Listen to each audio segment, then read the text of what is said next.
This is a remarkable seminar. It was one of the most popular ones at Tales of the Cocktail, New Orleans last year. Most business self-help books and seminars are given by people who get successful by giving business self-help seminars and writing books. This one distills all the knowledge of a panel who have been out there bartending, opening bars, training bartenders, and traveling around the world and seeing who does what where and what best practices rise to the top. All of this research and assembling the August panel here has been generously underwritten by the Bacardi Company. So we're very grateful to them that they've brought this knowledge into our community of bartenders so that we can make new mistakes when we open our own bars and not make the old mistakes again. This seminar, the information does not just go from here to there. Please download the app for Tales of the Cocktail, available on Android and iPhone, and you can rate this seminar. It's sort of like Yelp, but not insane.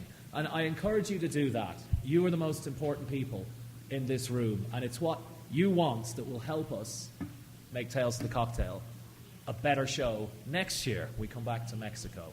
Without any more ado, I'd like to introduce the moderator of this panel, the person who gave birth to this beautiful bouncing baby of a seminar, the bon vivant and world traveler and Global Trade Advocacy Director for Bacardi, Mr. Jacob Briars.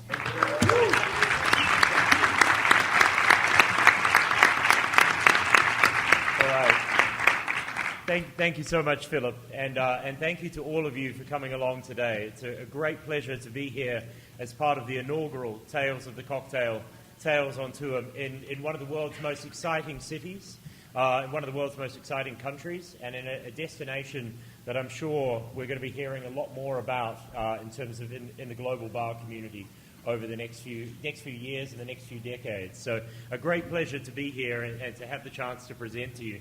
Just before I introduce my three incredible panelists, just get through a little bit of housekeeping first of all.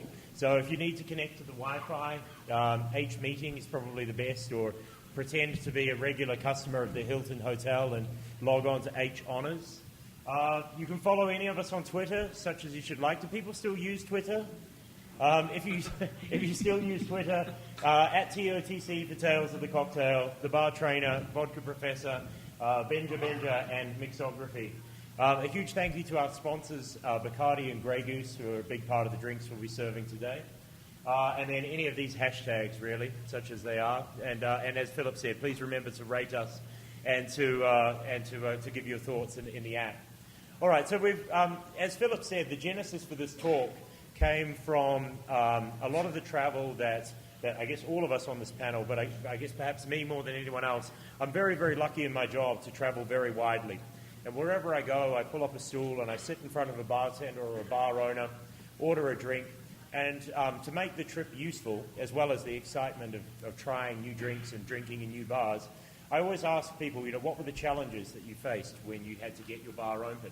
What are the problems that you had to overcome? What are the things that you think make your bar unique in terms of how you train your staff, how you serve your cocktails, the sorts of, any of the elements that go towards running a successful bar. And I came to realize that the very successful bars, the best of the best, all did a couple of habits very, very well. And so we tried to crystallize each of those habits into groups and start to share with you some of the very coolest things that the four of us have uncovered about what makes the really good bars great. So taking us on that journey, first perhaps let me introduce Jim Meehan, who many of you will know. He's a legend in the industry, the owner of a famous bar in New York called PDT and the author of the PDT cocktail book. Jim, would you like to introduce yourself? Though this picture probably does it better than you ever can. I think that sums it up pretty well. I'm in my 20th year in the bar business and restaurant business. I've worked in concepts ranging from a sports bar to a little hidden bar in New York City to restaurants. Done drinks programs for hotels and now airports even. So I have a lot of different perspective. I work on the brand side as well. I work as a journalist and author. It's really hard to explain to people what I do for a living when they say, "What do you do for a living?" So I say that I'm in the drinks business. All right, this is one of many snapshots of PDT, of course. It's a bar that's probably been heavily copied around the world, and PDT, I think, has been one of the bars over the last decade that has helped to set the standard. We're probably going to refer to it regularly throughout this seminar. Next, it's a great pleasure to have one of the legends of the Latin American bar industry, Mr. Benjamin Padron Novoa, who's the owner of 3 of the best bars in the city.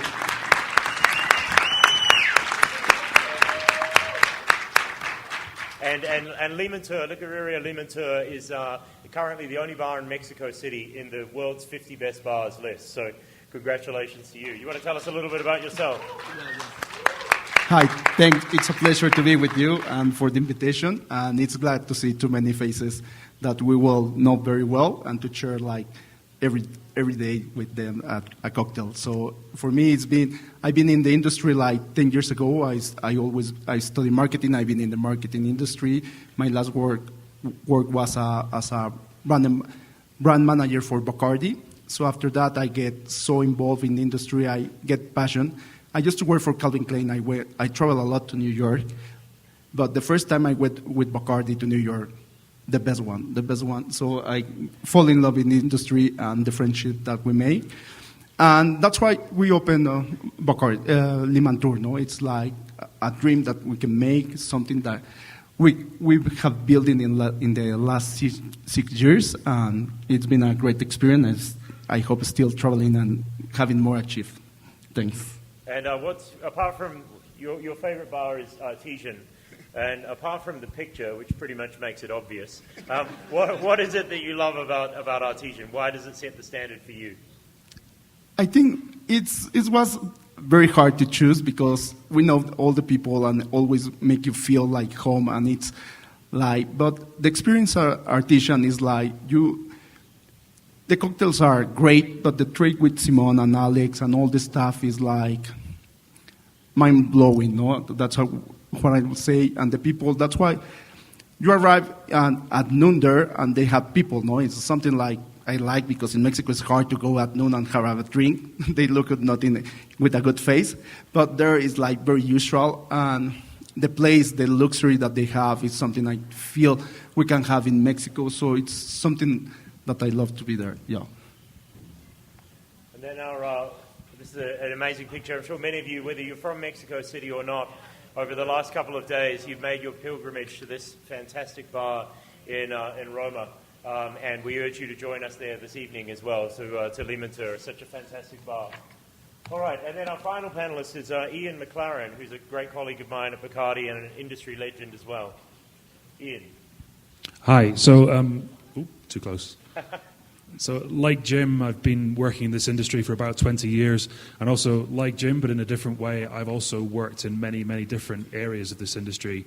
Everything from bars where college students pay the equivalent of $1 for a beer, to some of the most amazing and iconic five-star hotels in the world. So I'm very, very lucky in everything in between, from huge capacity nightclubs with sticky floors to beautiful fine dining restaurants. So I'm very fortunate to have fallen in love, like Benjamin did, with an industry which is an incredible source of creativity and an incredible source of innovation, with people that come from such incredible, diverse backgrounds that make it a really exciting place to be. I kind of character myself as a poor man's Jacob Briars, is my usual way of describing what I do and how I do it. So, thank you. Cool. And your favourite bar is Bramble, which is a fantastic spot in Edinburgh. If you ever get the chance to visit Scotland, a really amazing bar. Doesn't look like anything from the outside, but the service and the standards are phenomenal. Doesn't really look like anything from the inside either. But it's still my favourite for very personal reasons. So we've got, I'm probably the person on the stage with perhaps the least credibility. So we've got 2 legendary bar owners, bar trainers, educators. I guess my claim to fame is I've been to more of the world's best bars than these 3. So I'm from New Zealand. I used to run a bar called Matterhorn, which also made it on the list of the world's 50 best bars. I'm now lucky enough to work for Bacardi. In a global sense, I look after our training and education. I'm perhaps probably most widely known, probably the only person in the industry that admits to liking both vodka and blue drinks. So I'm really here more to ask the questions, and these are the experts. So a great pleasure to have you here. One of the things you'll often hear a lot of people talk about, what makes the best bars in the world the best? Who decides these things? How do we come to these lists and determine which is the best bar in the world right now? And I guess there are a couple of lists and a couple of themes by which we do this. The two most important, one of course is at Tales of the Cocktail in New Orleans. Each year they award the best cocktail bar, the best hotel bar, the best restaurant bar, and the best bar in the world. And that's voted on by 100 people from around the world, 100 peers. And the other is, we'll get to that in a second, and the other is the Drinks International 50 Best Bars list. And a lot of the same people are on the judging panel, but it changes year in, year out. But you'll often see the same bars sitting in the top 10, top 15, top 20 every single year. So trends change, speakeasies go into fashion, out of fashion, we fall in love with Irish whiskey, we fall in love with rum, we fall in love with tequila, whatever it may be. Fashions change, but the same small number of bars always seem to end up on the top list. And so to us, they're really establishing that standard. They're setting the standards, they continue to improve, and these are the bars and the bar owners and the bar managers that we went and asked, what is it that you're doing differently that keeps you at the very, very top of the pile? And whether you're a manager, a bartender, an owner, what can we teach you, the lessons that we've stolen from these guys? We're going to jump on just for a second we've got a cocktail coming from the Artesian in a moment, but maybe let's talk about, first of all, what is a great bar to you, Jim? When somebody says to you, what's the best bar in the world, what are you thinking of? I usually am very diplomatic and I say the one I'm drinking in right now. But I honestly think that the you best... mean the Hilton Reformer? Yeah, absolutely. It's funny. One of the things I've learned in this business is that there are a number of people who come to your bar to have a bad time, and they're just waiting for you to give it to them. And they're incorrigible. So then there are other people like all of us who I've never had a bad drinking experience with any of you, no matter what we were drinking. So I think that fun and excellence is all in your mind and very subjective. But as I was thinking about this seminar, I was thinking about it, and I think a great bar, it engages all of your senses. So your sense of sight, it's visually pleasing, it's maybe beautiful or engaging in some ways. Your sense of smell, it smells good, it smells enticing. Your sense of hearing, you can hear. Your sense of taste, obviously, with the cocktails. Your sense of touch, the textures of the chairs or the tables or the bar top. Maybe sometimes I've had waiters sit down and maybe grab me on the shoulder, so you may even be touched at the bar you go to. But I find that engaging all of your senses is really important. Benjamin, when somebody says to you, what is a great bar, what are you thinking of, apart from your own? I think it's where you feel comfortable. They treat you like you were at home, and they always try new things. No, the people who goes there, they need to be open. So when I go to the bar, it's like I go to a toy shopping store where I want to try everything. So I put in the hands of the bartender, and he treat me well. And I think to be open and to enjoy that time. No, it's something that you are with, maybe alone or with your friends. But even if you are alone, you make friends with the bartender always. Ian. I guess for me, it's somewhere where you almost get lost when you're in there. You have this sense of, sort of being enveloped by the experience, really kind of covered up by the experience to the point where you almost mentally feel like you can't leave. It's the truly best bars. You get so engrossed in the experience, so enveloped by the experience that everything about it, nothing catches the eye. So when Jim talks quite rightly about sights and sounds and smells and all these different pieces of the puzzle, all those things really need to knit together seamlessly so that you don't realize they're doing it. And that's the point where you get sort of true excellence and the point where you really get lost in a bar experience. So one of the great bars that you'll always see regularly on the names of people's lists is Employees Only in New York City. I don't know if you've ever had the chance to travel there, but it's a running joke in the industry that nobody, no matter what time you turn up, ever remembers leaving. Right? And partly that's because the drinks are very strong and they look after you very well. But if you've ever been in that room, it's a little bit like a casino where there's no sense outside of what the time is like. The service is sort of all-encompassing and there's this great buzz and you kind of get hooked into it, and it's almost like you're caught in this tidal flow, in this current that you can't get out of, and all of a sudden you look at your watch and it's 1:30 in the morning. You're like, where did my evening go? So a bar that's kind of caught you in its sort of, like to use your term, enveloped you, right, with the service, the ambiance, maybe the music, the quality of the drinks, until it never occurs to you that you might want to leave, right?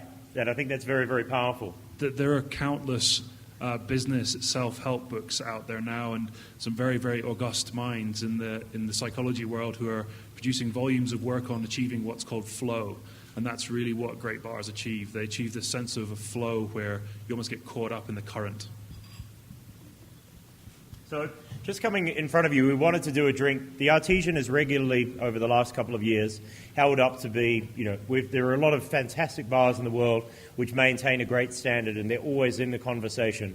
But universally, across Tales of the Cocktail, across the Drinks International, across so many awards, the Artesian over the last 4 to 5 years has been the bar, if you like, that sets the standards. So we really wanted to start the day with a drink of theirs. And it shows you, we aren't able, unfortunately, to replicate the drink exactly as it's served, but it shows you perhaps the attention to detail.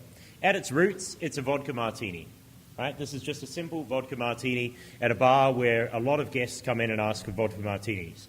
But how do you do a vodka martini in a way that's true that pushes the boundaries? They could have just served a fantastic vodka martini in cold glassware with great ice, made it very, very simple, using great vodka. That would have pleased most people. But how do you create a vodka martini experience that's completely memorable? So this drink here is called a Forever Young. And it's a reference to Oscar Wilde, who lived at the hotel where the Artesian is for a long time while he wrote a book called The Portrait of Dorian Gray. Very famous story about a man who is committing lots of sins but never gets older. But in the attic of the house in which he lives, there's a portrait of himself which is aging at a rapid pace. And so, in homage to that, the drink comes out, it's hidden behind a mirror, and so you look at yourself, you're the garnish. So depending on how good looking you think you are, it's either the best garnish drink in the world or the worst.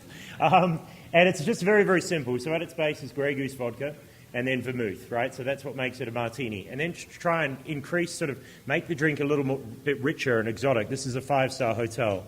They take a eucalyptus oil and turn that into a very, very light sugar syrup, and then burn a little opium essence. So you should be able to capture some of that elements now. Really lovely drink.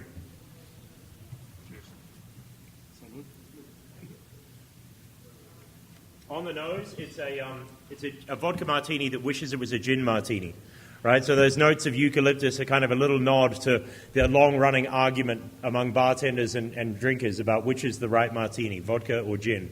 So, but when you come to taste it in the palate, there's all these different flavors lengthening out. It's a really delicious drink.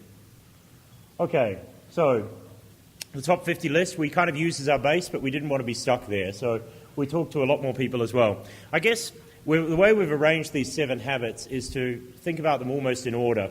So whether you own a bar or you're opening a bar or you're looking to refresh a bar that's 10 or 20 years old, these are almost the way in which you might look at your business and look at your staff and look at your guests. So the very first, more important than anything else, is to have a vision. Why are you in business? Right? If you're in business, if you're a bartender or opening a bar or own a bar in order to make money, that's not the right answer. Right? So owning a bar and producing a really excellent experience for guests throughout the years, that should, everything going well, lead to financial success. But if you're in business to make money, you probably won't, right? Because you're doing it the wrong way around. So a couple of great examples of this. I mean, Dead Rabbit we use often to illustrate this. Ian, I know you're a big fan of that bar and their vision. Do you want to sort of talk about setting the foundation? Sure, and the interesting thing about the Dead Rabbit and the 2 guys that run and own the Dead Rabbit is actually about vision. When you go there, you're sort of drawn in, back to the idea of being enveloped, by how detailed the concept and the thought and the vision is that's gone into creating every single aspect of that building and every single aspect of the experience. But really, the story for those two guys actually starts with a vision that went beyond the walls of a bar that they created, and that was in Belfast, where they created the Merchant Hotel. Well, they certainly managed and ran the Merchant Hotel and took them to great success. And those guys really started out with a vision that was beyond the boundaries of their bar, but also beyond the boundaries of their hotel, which was they needed, if they wanted to be truly successful and get to their final goal, which was opening a bar in New York called the Dead Rabbit, to actually make their city famous. Because before the Merchant Hotel opened, people weren't necessarily going to Belfast for the best cocktail experience in the world. So their goal was so much bigger than the bar that they were a part of that inevitably the bar was drawn along with them, and every decision they made within the bar was actually driven by the idea of creating something extraordinary that would make their city famous. So really sort of getting that point where you set an extraordinarily high bar for yourself, but at the same time, you actually make it almost bigger than the thing you're trying to achieve yourself. That's where you'll get to the point with true vision. So I think it's really important. This becomes almost, in a business sense, you'd call this your mission statement. So this is something whether it's a couple of sentences or even just a saying. I think the Dead Rabbit these days would say they would like to be the world's best Irish bar. It's pretty simple, pretty catchy in a single sentence. And all the staff know exactly what it is they're trying to do. All the guests know exactly why they're there and what experience they'll have. And it becomes something that, the media, everybody that goes there, everybody that talks about that bar has a very simple way to explain and understand what it is they're trying to do there. Benjamin, when you got into business and you opened Lemon-Tour, what for you was, how did you set the vision and explain it to your staff and to your guests? What we try to do is create enjoy in another way how they enjoy the spirits. Here in Mexico was mainly having long drinks, so that was the idea, have a new way to experience, to taste the cocktails. We start with the classic ones, and also was kind of do an education to our guests and even to our staff, because it was something very new that we were doing, since we need to find the lemon. Everyone in the recipes can find the lemon, but here was when we start was where we can find lemon, so things like that. But yes, was to educate first. So before, I think even me, if I were 10 years ago, if I have in front Jim, I arrived to his bar, my repertoire of drinks was very limited, and now I feel great that the people and our consumers there talk now about old-fashioned sours and everything. So we are being step by step, Jim? I think his story sort of is interesting to illustrate. When you're opening a bar in New York City, which has thousands of bars, your bar doesn't necessarily doesn't have to appeal to the widest audience because there are thousands of other bars. So in some ways, in a large city with many different types of bars, you can be very focused in your concept. Whereas in a city that doesn't have a lot of either bars or cocktail bars, you have to expand your concept to bring people in and create cocktail culture. And I think understanding for each of you where you come from and what's going on in your city, you may want to open the first molecular bar in your town, but maybe you should open a bar where someone can just get a good margarita first. I think for me, opening in New York City, I was very fortunate to open in a town that had a lot of bars, but maybe not a lot of cocktail bars. When PDT opened, there were only maybe 5 or 6 or 7. So when PDT opened 8 years ago, for me, it was much more simple. I wanted to open a place that I like to drink in, and it was taking little bits of some of my favorite bars and making little adjustments to create an environment that I thought that would be pleasing. And I find as you're thinking about your concept, if you don't love it, if your staff doesn't love it, if your business partners don't love it, there's a chance that your audience may not love it as well. So one of the easiest ways to do this is to have some kind of theme that's overarching. So whether it's speakeasy or whether it's Irish bar or whether it's tiki, to have some kind of theme that almost everybody from the moment they walk through the door can understand. I immediately can work out what it is that is going to be happening in this bar with these guests and with these customers. Tiki bars are the best example, right? Because they're specifically designed to make a better world than the world outside. So you're designed to walk in the door and get completely and utterly lost and stay there for several hours, and everything is designed to make sure you never want to leave. which is very powerful. But you don't have to be quite so obvious. A couple of my favorites from around the world. The top left is Smuggler's Cove in San Francisco, which is a bar that if you've ever had the opportunity to walk in there, it's like going into a fantasy land for adults. You know, there's a fountain and the drinks are strong and the staff are fast. On the right, perhaps the best person in the industry at creating a theme and creating a story for his bars is a guy in London called Tony Conigliaro, who, a bit like a film director, he actually storyboards each of his bars before they open. So they have a theme, they have a backstory. So each of them is, you know, he opened a bar called Zeta Townhouse, which they designed to be the apartment of a Victorian aunt who'd just left town for the weekend, right? And it made it very, very easy when they said, you know, what glassware should we have? What drinks should we serve? What bar snacks should we serve? It was like, well, what would Aunt Wilhelmina do? So, you know, they had this story. And this one in the top right, which is 69 Colebrook Row, is a 1950s Italian film noir cafe. Right? Now, that doesn't really exist. So they have ashtrays, even because that's what they had in the 1950s in Italy, even though you can't smoke in bars in London anymore. Great attention to detail. Okay, I guess the next theory is to operate with integrity. And I know, Jim, that for you this is a very important one. I get to go first. Yeah, I mean, when I worked for Danny Meyer at Gramercy Tavern, one of the things Danny wrote about in his book, Setting the Table, was the enlightened hospitality with which he operates his restaurants. It's a set of values. And the idea is that in order to take care of your guests, before you take care of them, you have to take care of three things. One is you have to take care of your staff. Two is you have to take care of your suppliers. And three is you have to take care of the community at large. And the idea is that, you know, it's creating a culture of service before you even serve the guest. And I think that's, you know, going back to what Ian was talking about, part of how you envelop your guests with that hospitality and warmth and love is to create a larger circle around your business and around the people who make your business possible. There's a lot of people behind the scenes who make the drinks and the hospitality possible before the lights go on.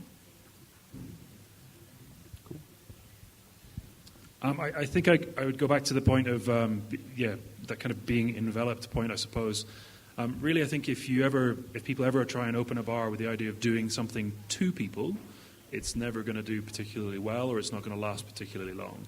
You have to want to do things with people and really sort of draw people towards you. And really, I mean, those three principles are fantastic examples. And yeah, this idea of if you look after the greater community, then the people who will want to patronize your venue are going to be within that community. And so you've got a much greater chance of catching all of the people who have a possibility of coming in to see you if you actually spread your net even further than you possibly imagined in the first place.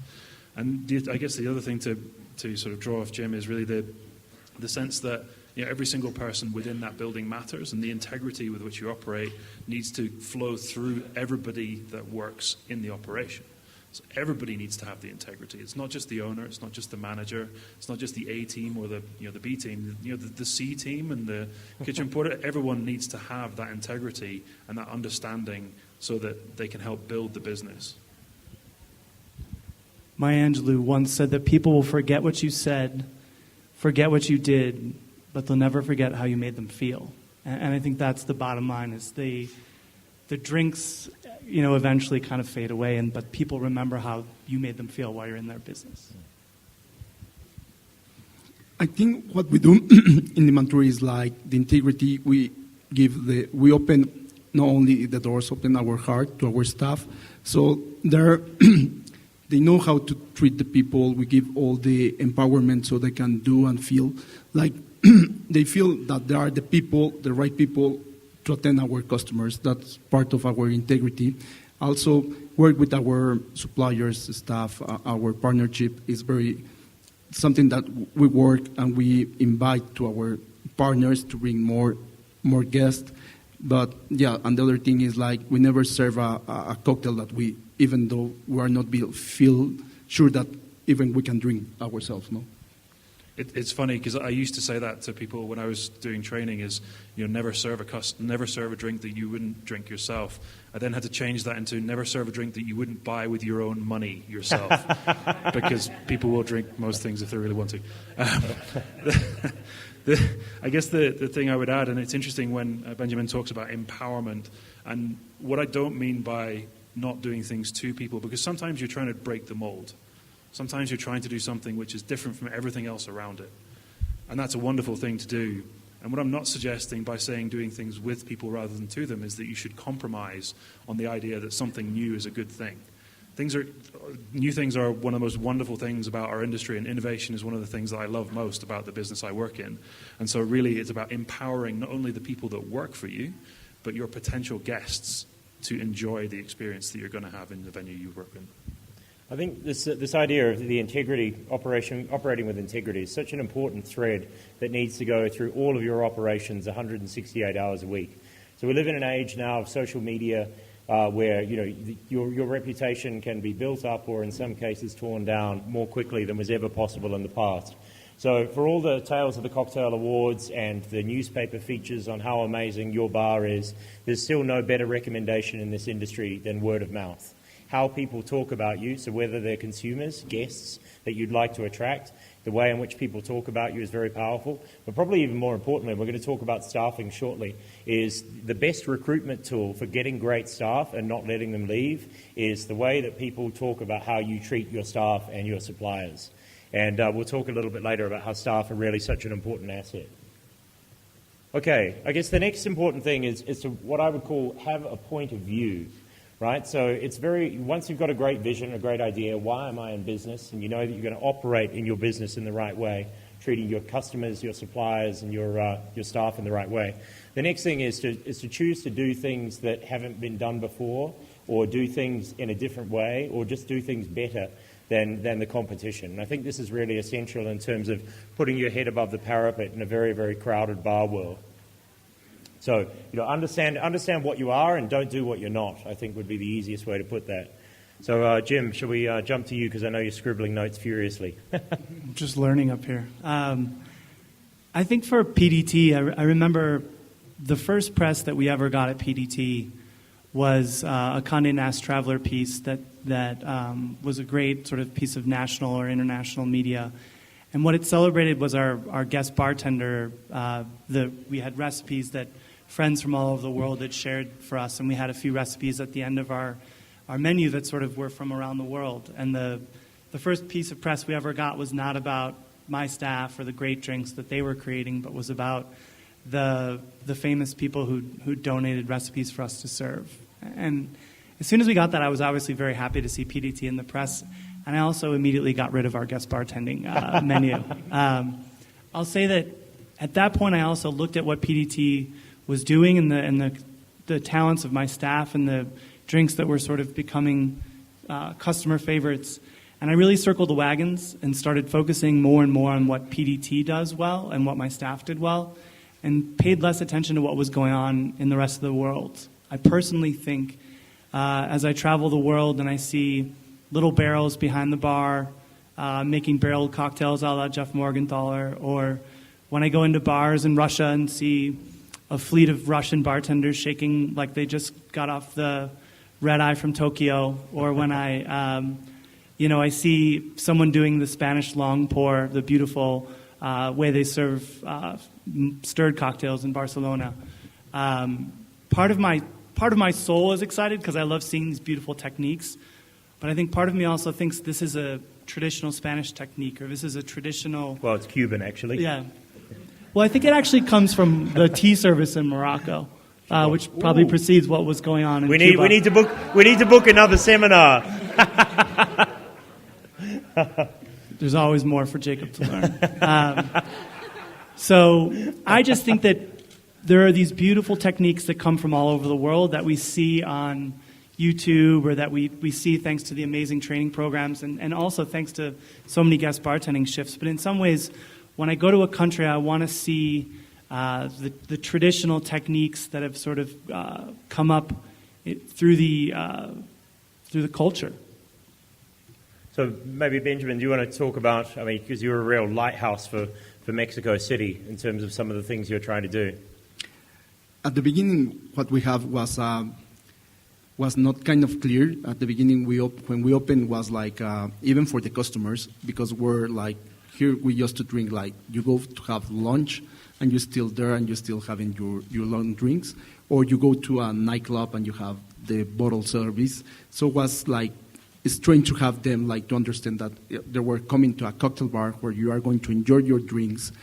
It's not to get drunk in the first thing what you have in mind.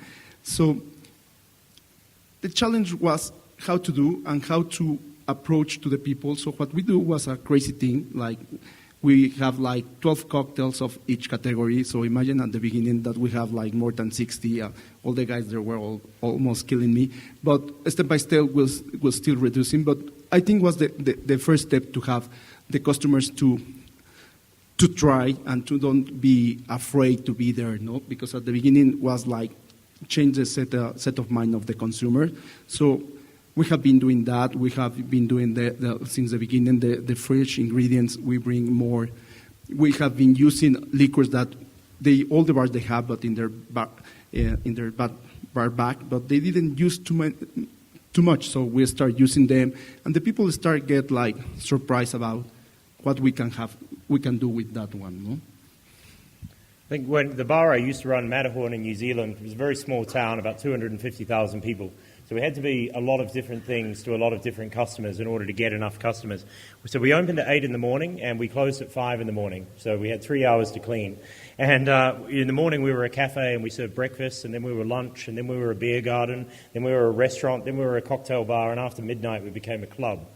And we, about 6 months in, sort of looked like we were crack addicts because we just could not, we had 150 beers, we had over 1,000 wines, every single bartender needed to know how to make 6 or 7 different coffees, and we were all getting close to killing each other. And our staff, and we were dropping standards. We wanted to be the best beer bar in the country, and we wanted to be the best wine list in the country, and the best cocktail bar in the country. And it got to a point where we actually had to pull back and say, right, we're just going to cut it down. We're going to have 10 beers for a year, just so we can make sure that we're on top of it. And we're going to really focus on cocktails and wine until we get to the point. And then we'll come back and we'll focus on coffee. You need to start to take some things away to work out what is it that you're really, really good at and you're doing better than anybody else. Really focus on that till it becomes automatic. It's a muscle. And then you can start to add new skills or new services or new experiences for your guests. Not to try and be a soundbite machine, but I think it's really not about. I kind of agree with Jim, but also sort of slightly disagree. That I think if you want to be innovative and have an interesting point of view, you have to consume as much of what's around you as you possibly can to help understand the landscape, understand what's possible now, to be able to see what's possible in the future for you.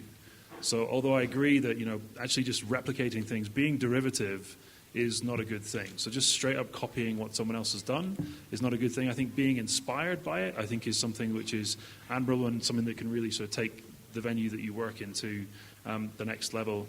More and more, I'm interested by external industries. And I would encourage people always to look beyond the industry that you immediately work in for your inspiration.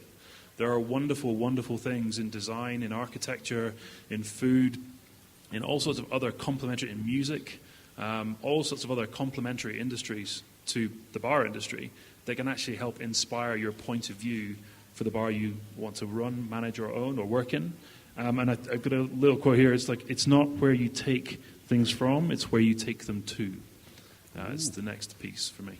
I can't remember who said it, though. It wasn't me. I'm not claiming it. I'm just... That's all right. You stole it off Instagram. I stole it from the wall of an agency in New York. There you go. All right, so we're moving on to this next drink, which, Jim, maybe if you want to introduce the perfect pairing. Yeah. Cool. Delicious. I can't talk into my talk. So yeah, the perfect pairing was a cocktail I created when Grey Goose pears came out. It's funny, we're talking, a lot of the top bars we're talking about in the world just so happen to also have a lot of money behind them, whether they be in 5-star hotels or whatnot. And I've found, we'll talk a little bit about it later, about reinventing yourself.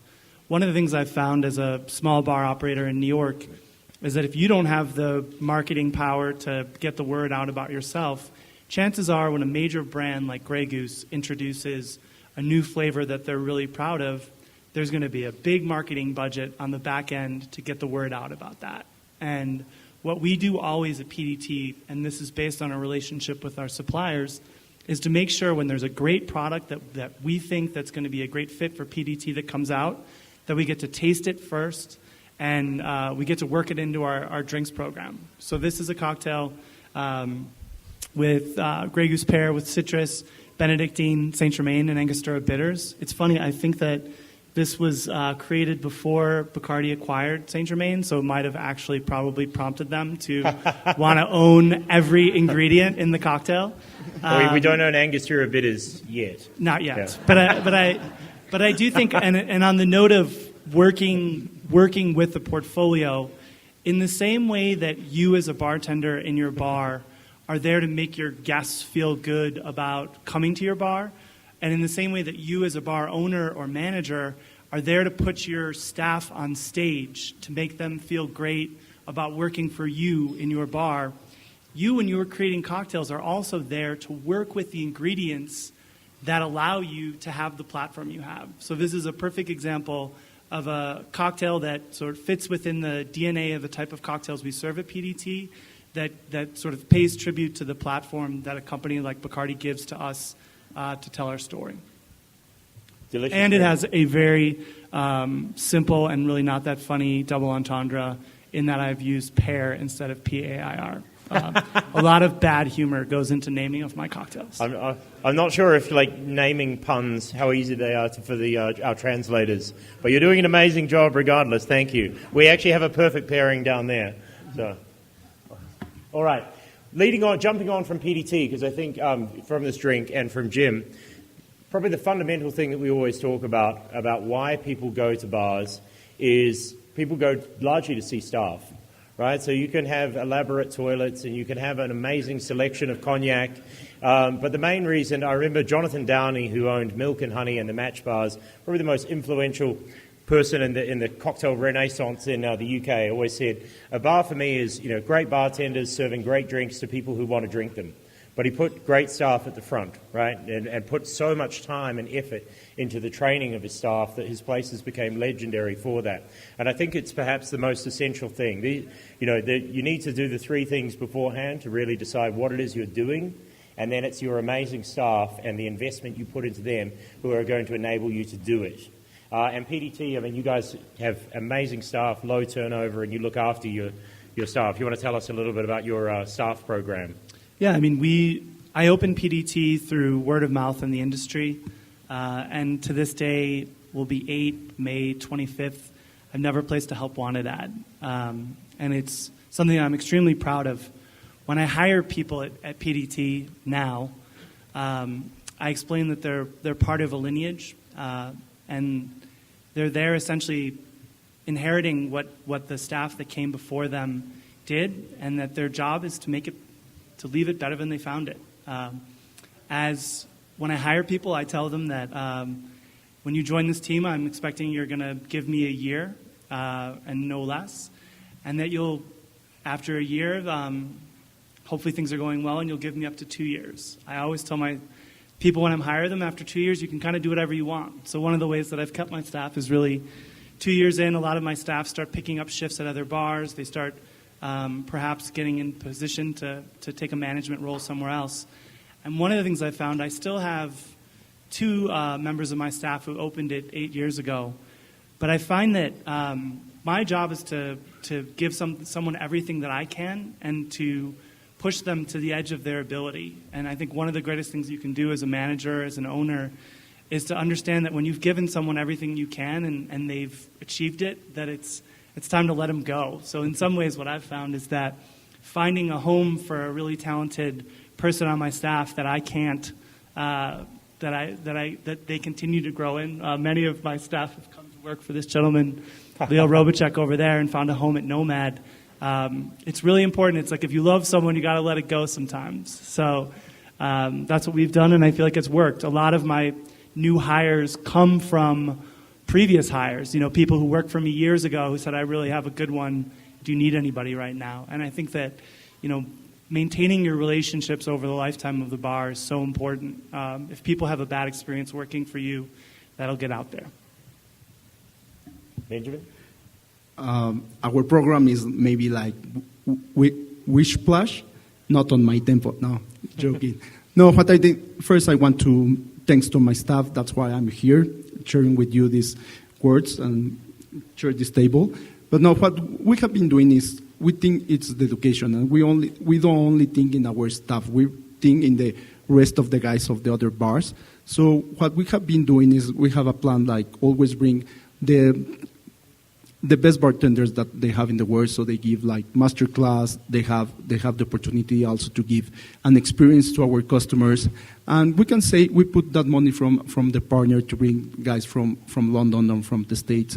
But we can say it's only for us, for our staff in Limantour. But what we do is always we invite the guys from the other bars, so they have also that training. Because I think it's not only to be like Limantour. It's also Mexico that we have been make a best bar industry, not only our place. No? So that's what we have been doing, like inviting. So we have objectives every quarter, so to bring someone new, so give trainings. So that's what keeps us fresh. And also, I think to have another bars is like they push also to us to be better, no?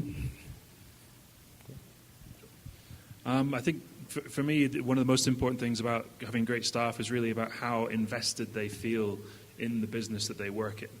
And it's no coincidence that the list that we had up, very briefly at the beginning, very few of these bars are the size of this room.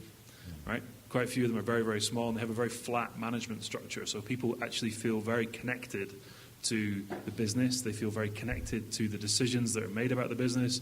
And as Jim quite rightly puts it, and also Benjamin, people feel empowered to make decisions and to almost steward the business and take it to a different level. And that's really the kind of key point about keeping hold of great people. I think the other thing is there's sometimes, and this is a growing trend that you see throughout the world, is to almost sort of idolize really great bartenders. And there are some fantastic people out there who are very much worth the attention. If you want to run a great bar, you can't just have one of them. You need to have many more than one of them. They can't all necessarily be the very best bartender in the world, but they at least need to have the aspiration to get there, and they need to be willing to learn, and they need to be able to step into the shoes of the best person there. I'm turning into a cliche machine, so I apologize, but you are only as strong as your weakest link. Sorry. But it's true, and you need to have at least one or two great bartenders to make a bar really, really great. One of the I put this slide in here because this is perhaps 4 of the best bars in the world right now. And one of the things that seems to be kind of unique to them, or it's not really unique, they work hard at it, but each of them has a superstar bartender. So on the top right, you've got the artesian, Alex Cretenia, one of the greatest bartenders working today. And a simple thing when a lot of people say to us, I've got a great bartender, I wish I had more of them. Well, it's like, well, train more. Right? When you've got one world-class bartender, that's a great opening to get a second and a third, and grow them up within your own team is far and away the easiest way. And you'll find that typically they won't want to leave. And a lot of the great bars in the world are powered by really robust pairings, or even bigger than pairings now. The Dead Rabbit in the bottom right, Bulletin Place in the bottom left, Attaboy on the top left. Where one great bartender, people want to work with them, so they'll coalesce around this superstar bartender, and quickly, by learning from them, will become as good as they are. So learning is a really interesting topic, and I think learning has become more horizontal than ever before.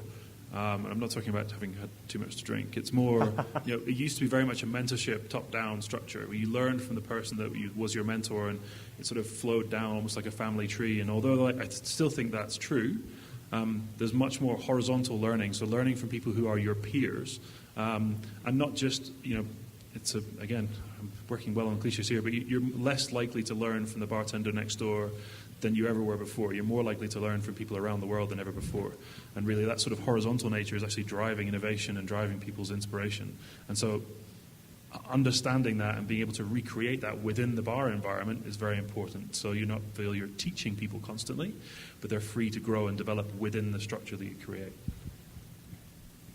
I think perhaps more than any other, Ian and I do a lot of work with bars of all sizes and all, from the very top of the tree to perhaps those that are, shall we say, up and coming, and or needs improvement. And one of the regular refrains that we'll often hear from owners or managers is, it's so hard to find good staff.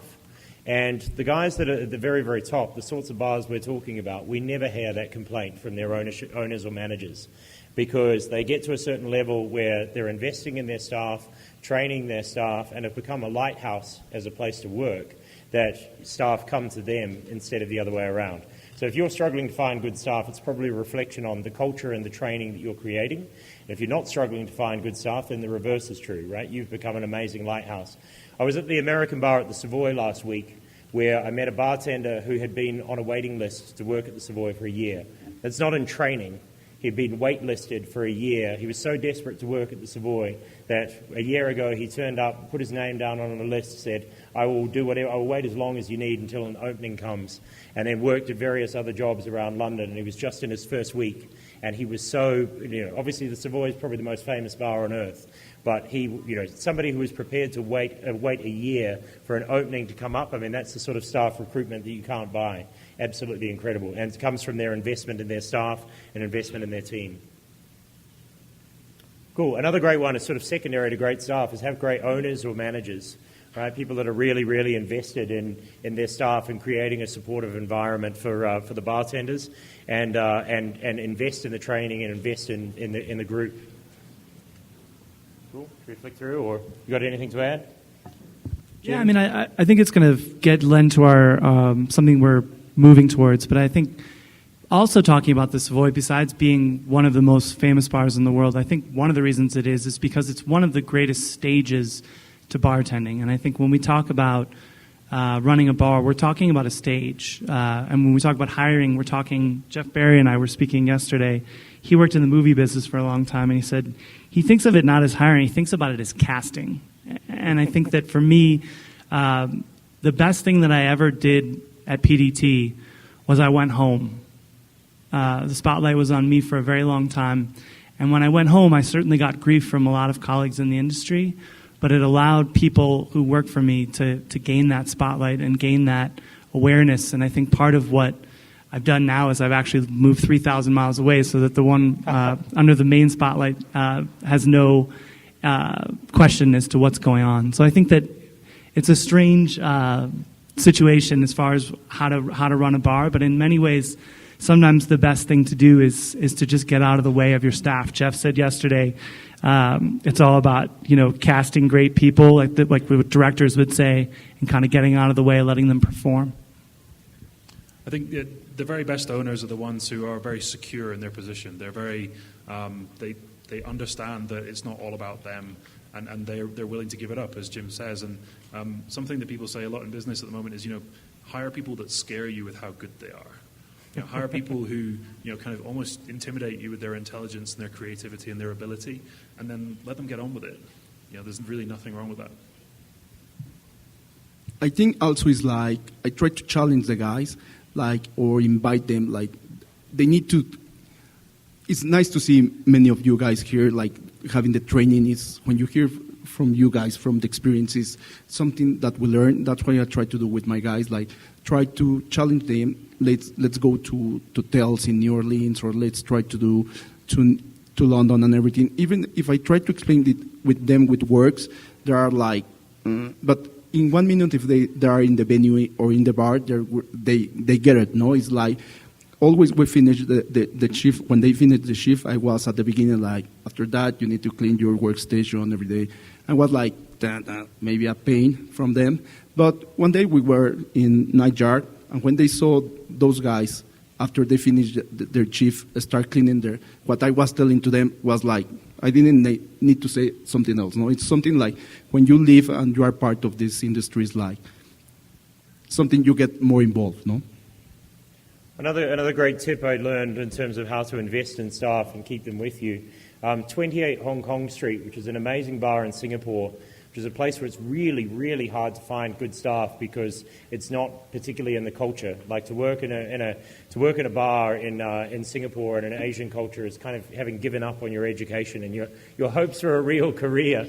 And so one of the things that they did at 20 Hong Kong Street is they have a development plan, just like a normal corporation. So when you work for a company, every quarter you have to sit down with your manager and say, how am I tracking against my objectives?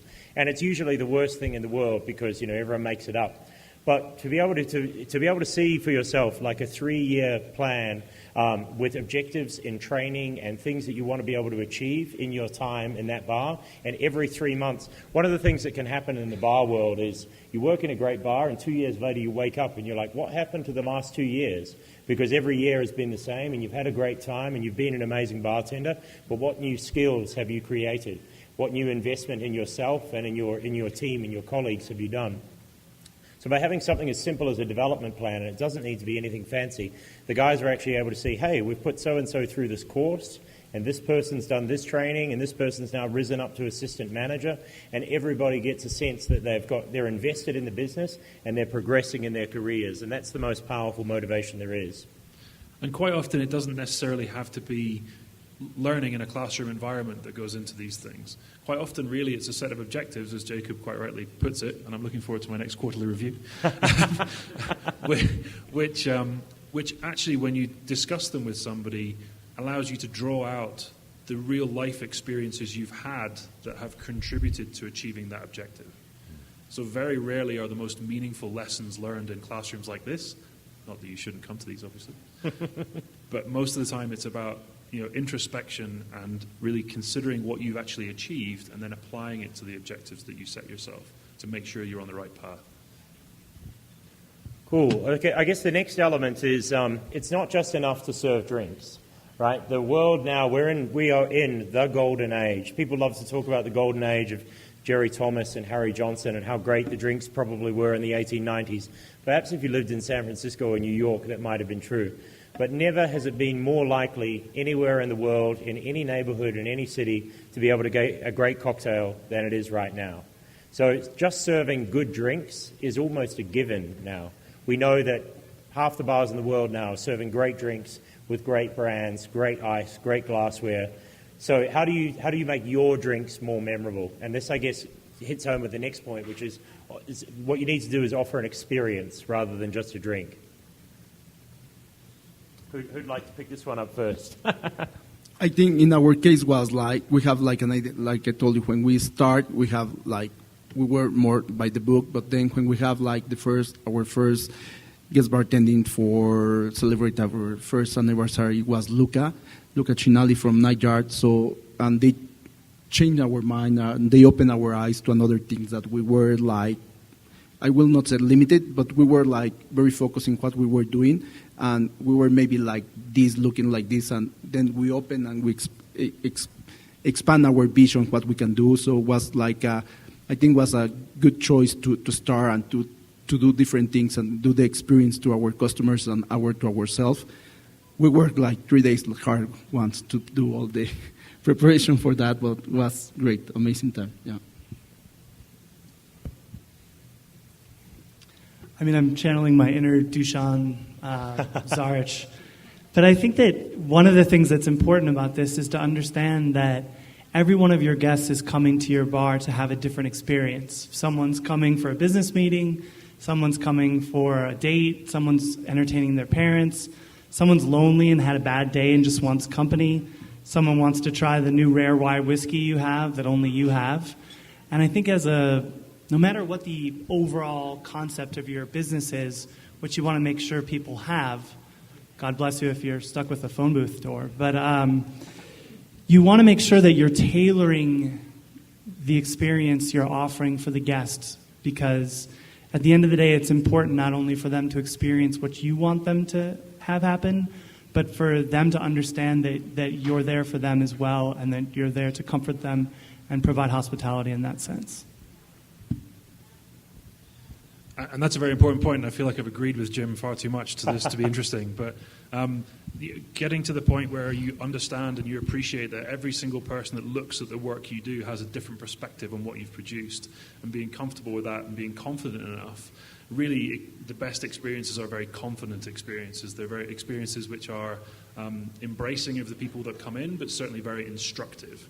So they really give people a very clear sense of what you want them to experience, and then they deliver something that almost goes beyond that. And I would say, Nightjar is actually a very good example because you sit in that bar and you've probably heard if you go into that bar, you're unlikely just to wander in. The door's not that obvious. That their garnish game is, as they say in the United States, tight.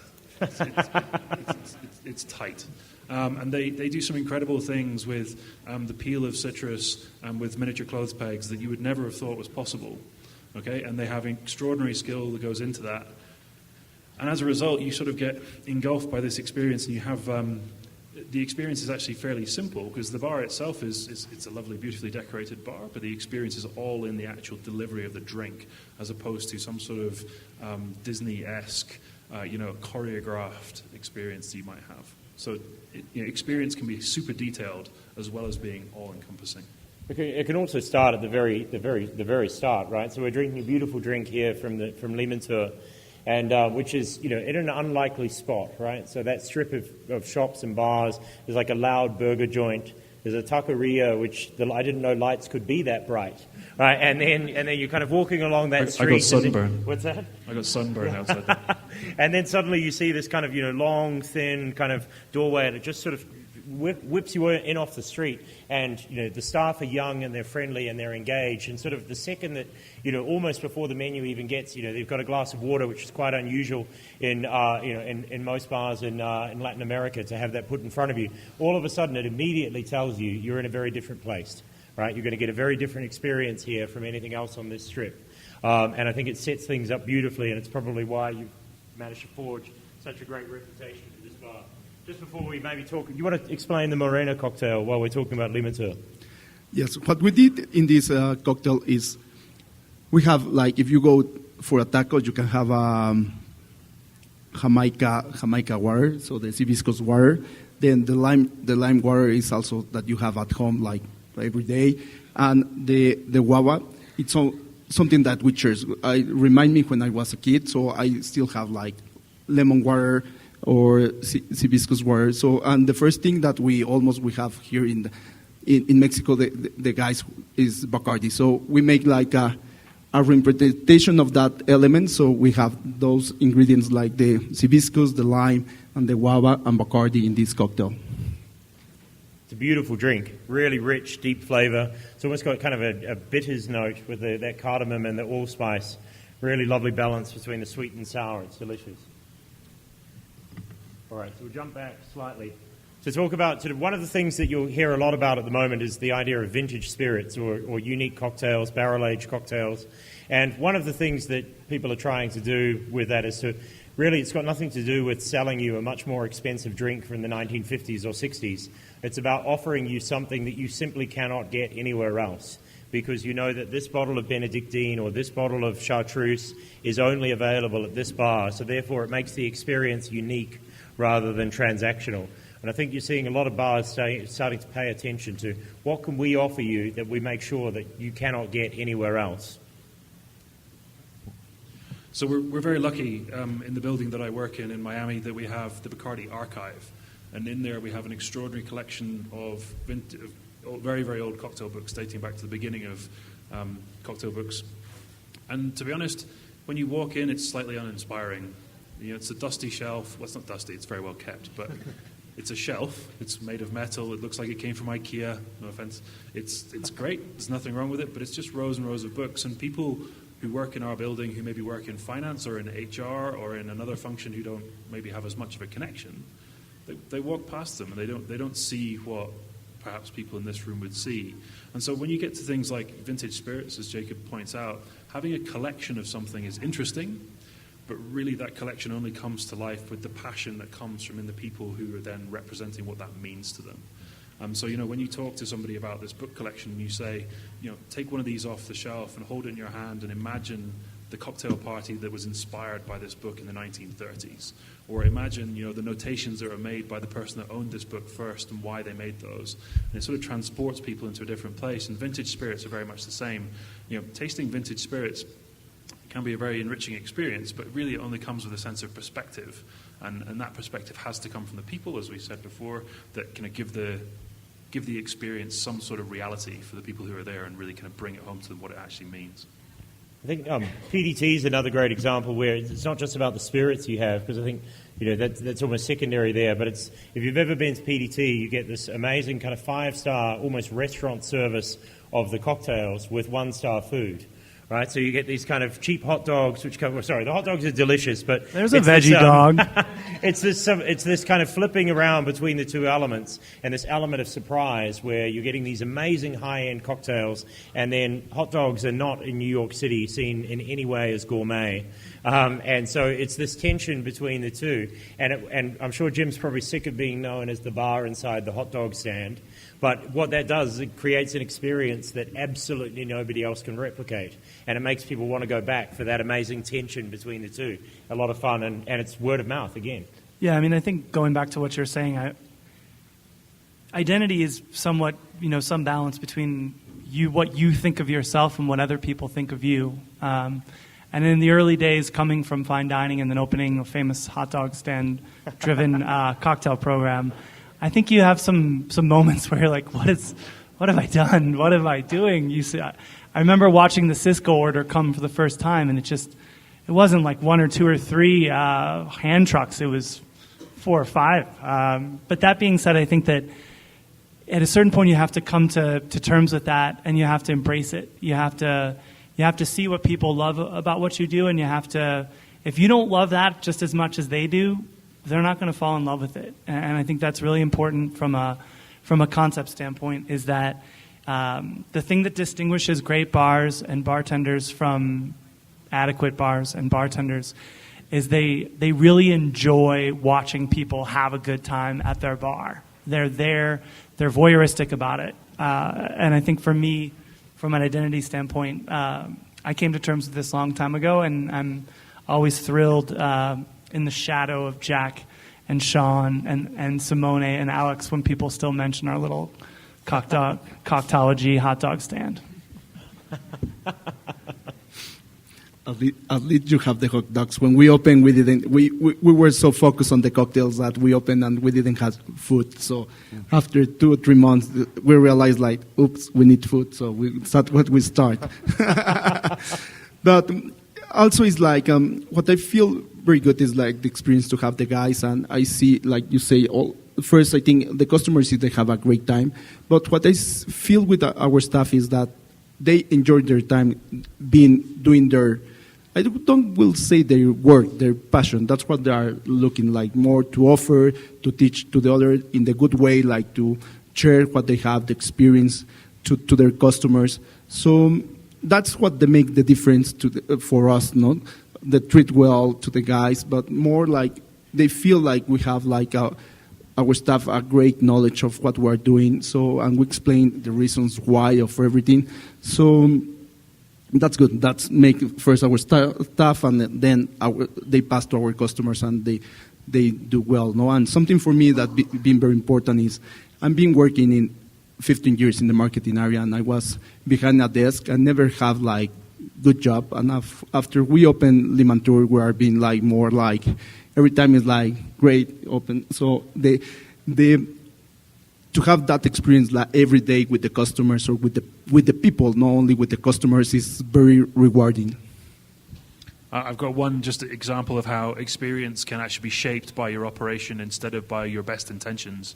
And that's actually the other bar at the Savoy Hotel, which is called the Beaufort Bar. And the Beaufort Bar is this sort of louche black and gold, very, very decadent space where you go to kind of hide away with a concubine of some sort. And it's...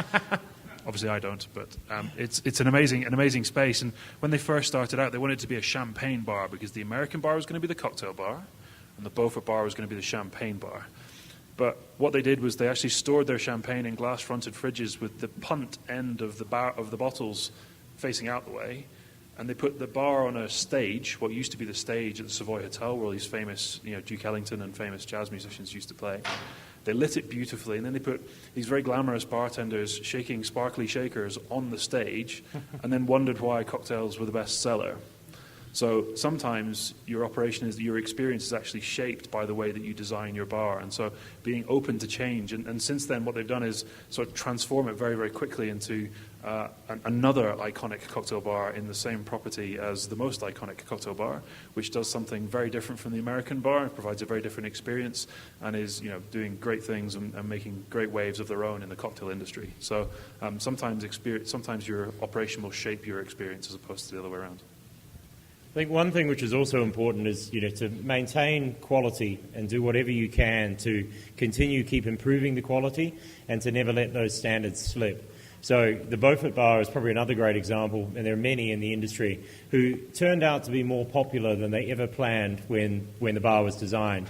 And in many cases, if you've ever walked into a bar, particularly an expensive one, chances are an architect was invited to do the design for you. And the bar probably looks beautiful, but is entirely unworkable. And you spend the next 7 to 8 years trying to work out, incremental improvements to be able to serve drinks more quickly. So one of the things you see at the moment is, a lot of people moving to slightly smaller menus. There's no excuse for ever giving a customer a bad experience or serving a guest a bad drink. So if you're too busy, you need to start to work out, okay, how do we maintain the standards that we've set for ourselves at even the busiest time, at 10 o'clock on Saturday night as well as 8 p.m. on a Tuesday. So places like the Beaufort had to at best, there's probably room for 2.5 bartenders there serving almost 100 people. So they had to really work on efficiencies to make sure that they were serving things as quickly as possible. Honeycutt, which is a bar in Los Angeles, is basically a nightclub with craft cocktails, had to rework and retool almost the entire design of both their menu and their back of house so that they could serve 150, 200 clubbers in downtown Los Angeles craft cocktails at the speed that they wanted to. So every single week you should be coming in and saying, what's the problematic cocktail from last Saturday? What's the drink we couldn't get out quickly enough? Did we drop our standards at any point? Was it an hour? Was it a drink? Was it a type of spirit? How can we make sure that doesn't happen again? And in many ways, this is probably the topic of a different seminar, but those 10 seconds probably mean tens of thousands of dollars. And it sounds insane when you say that, but 10 seconds off each drink does actually make a massive, massive difference. One of my favourites as well in terms of this relentless dedication to quality. This is the Savoy again, and we always use this, but for 125 years they've been setting the standards for us globally. They weren't satisfied with the cherries that they were getting, and two of their most popular cocktails are the Manhattan and the Aviation. So the cherries that they could buy, even really, really good ones like Luxardos, that just weren't to a standard that the Savoy thought was essential. So the problem, of course, is that cherries, particularly in the UK, are probably in season for about a week. But certainly, they're only available at the end, in the high point of summer. So they take all of their staff out of the bar and all their kitchens down into the kitchens for 2 days in August, and every single one of them works on preparing enough cocktails to get them through service for the other 365 days of the year. And everybody always says, how great are these cherries? And there's a reason, right? They pulled at great cost. All their staff come in at full pay and sit there, bottling and canning cherries to get to the right level of standard. Just so every time you say, I wish why isn't my bar more famous? Ask yourself, have you come in, at 5 a.m. on a gorgeous day in the middle of summer to preserve cherries? Or some kind of equivalent to make sure that your guests are getting the best experience possible. I mean, and just to be clear, a drink in the Savoy will set you back the best part of 300 pesos, right? So there's a reason that they have to be this dedicated to quality, and it's all about not a perception of quality or a perception of being expensive. It's about a perception of value. And no matter if you're happy to spend 300 pesos on a drink or want to spend much less than that, value is the most important thing. And being able to help your guests feel that they get good value no matter what they buy, whether it's the most expensive drink on your list or the least expensive drink on your list, needs to be of absolute, utter paramount importance to you. So the next trend, the next kind of habit is spoiling the guest, really making sure that your guests are having the best time possible.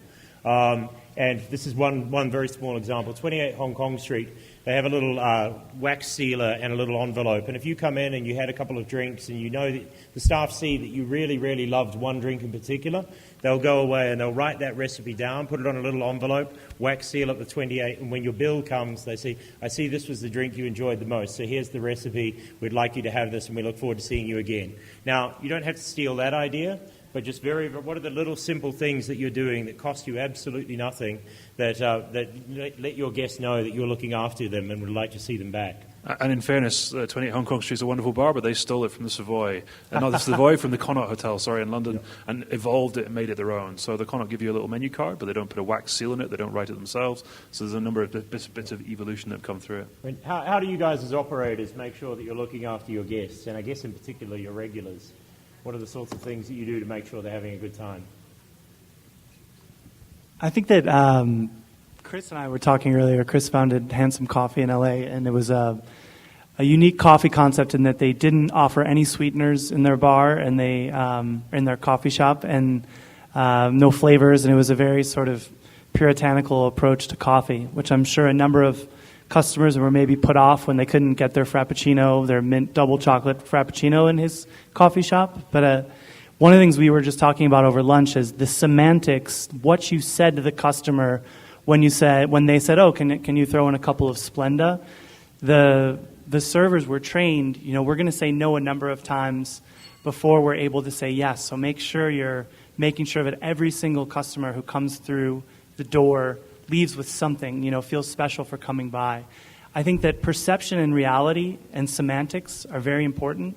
My bar is one of the few bars in the world that offers reservations, and a number of people view that as a chore. They say that they had to call 120 times in order to get through, and how they had to take a 10 o'clock instead of a 7 o'clock.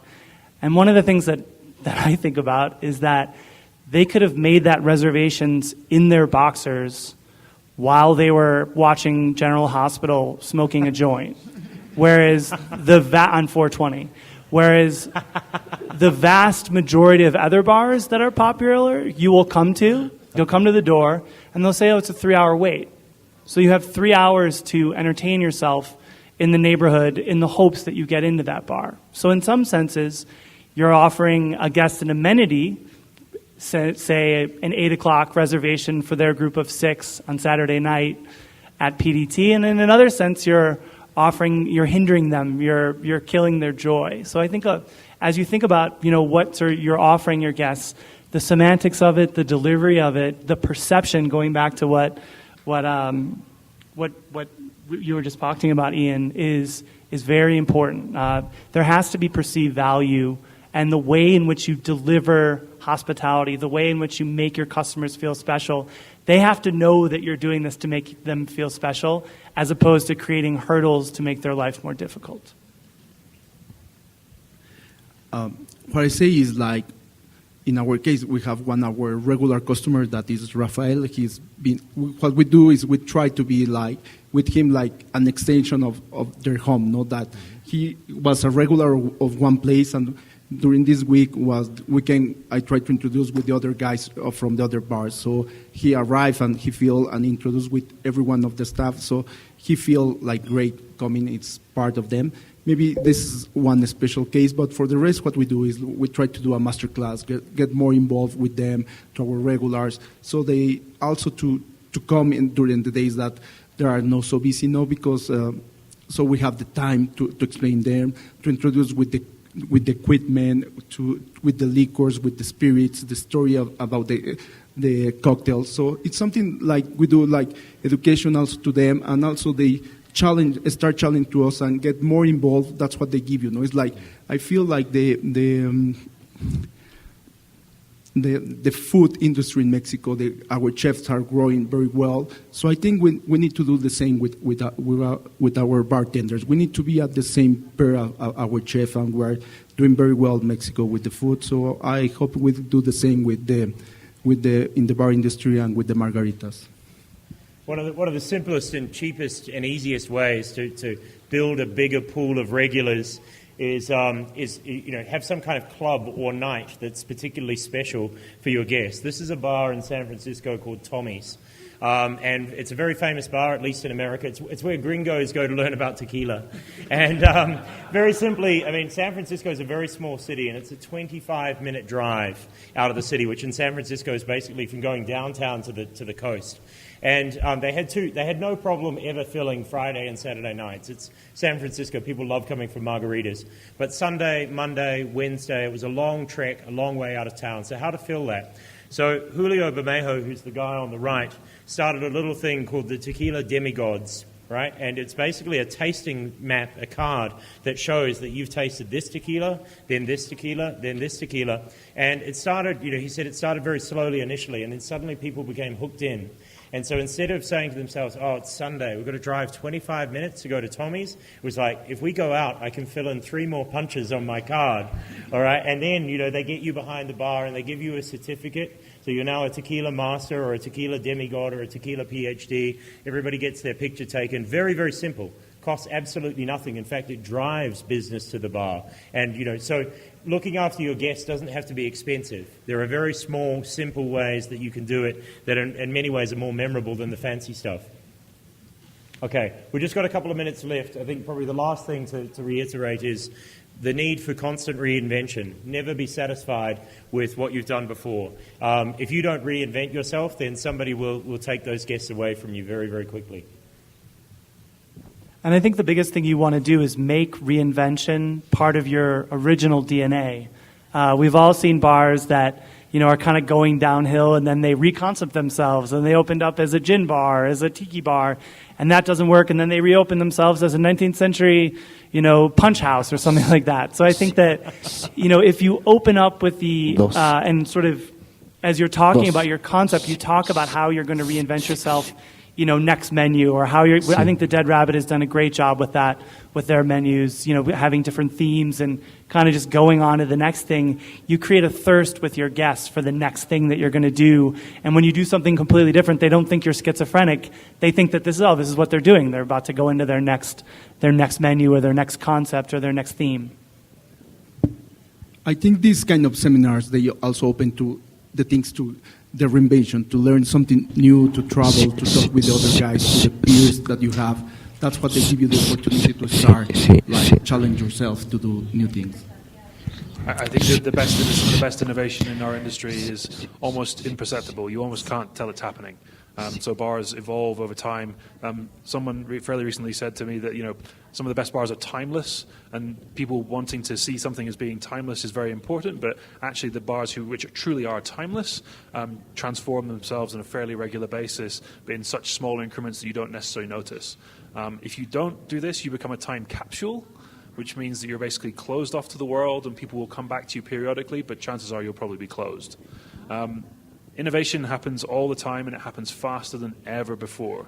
We live this incredible age where innovation is all around us all the time, and the best place to be is have a very extraordinarily open mind and innovate to your vision as opposed to anything else. So on that note, we will probably, finish up. Perhaps if there's a 7.5 habit, it's take your craft seriously, but don't take yourself too seriously. We're in the hospitality industry, the experience industry, the drinks business. So never get too weighted down with the seriousness of what it is that you're doing. Remember to have fun, and your guests will as well. A couple of huge thank yous, I guess. We're going to open up if we've got any time for questions. But first of all, massive thank yous to our sponsors, Bacardi and Grey Goose. A huge thank you to the team. A huge thank you to the team of Caps, to Leo and his team for producing 3 extraordinary cocktails for you all. Thank you so much. To my wonderful panel to Jim Meehan of PDT, to Ian McLaren of Bacardi, and to Benjamin of the fantastic Lehman Tour. On that note, if you are looking for things to do, and no doubt you are this evening, we have a tour of Lehman Tour 1, Lehman Tour 2, and Benjamin's fantastic new place, Bultra, this evening, leaving at 9 p.m. from the hotel. So we'd love to have you join us if you'd like to join us for a drink. So a huge thank you to our 3 panelists. And The biggest thank you of all should go to every single one of you. Thank you. If you're a Mexican bartender, thank you for taking the time to invest in your education in the industry. If you've traveled from outside of Mexico City to be here, thank you so much. A great pleasure to be able to present to you today. Thank you all.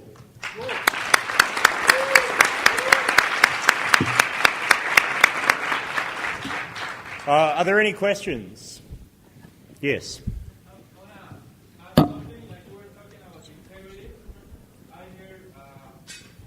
You were talking about integrity. I heard a concept. They say integrity is doing good things when people see you and keep doing it good when they don't see you. And another thing, the book, Setting the Table, I just read on Jack McGarry's wall, something that it captures my attention. They say there's a difference between service and hospitality. Service is like a monologue, like you're saying this is the best product for you. And hospitality is a dialogue. Mm-hmm. What you need, I'm going to cover those needs, and how you deliver that product or thing or food or drink. That's it. Amen. Gracias. Yes. As an operator, what are the things that, having been in business 5, 6, 7, 8 years, that are still really challenging, that you haven't perfected and you don't understand why you aren't getting them right, but you're still always tinkering with them? I always tell people that, and in my staff more often than not, that we live and work in an imperfect world, and that the fundamental skill set that I need all of my staff to embrace and that I myself need to embrace is problem solving.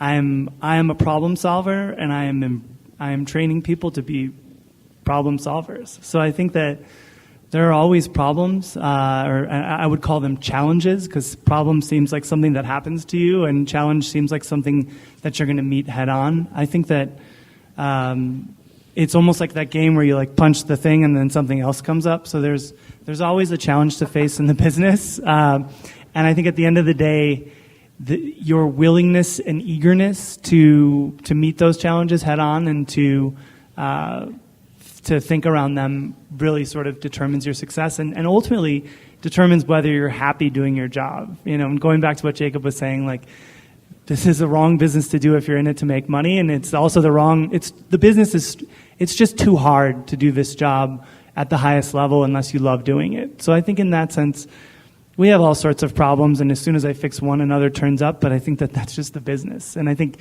getting everyone else around you and your team to understand that, I think going back to Danny Meyer again, I remember one of the things he said at Gramercy was that it's not about perfection, it's about excellence.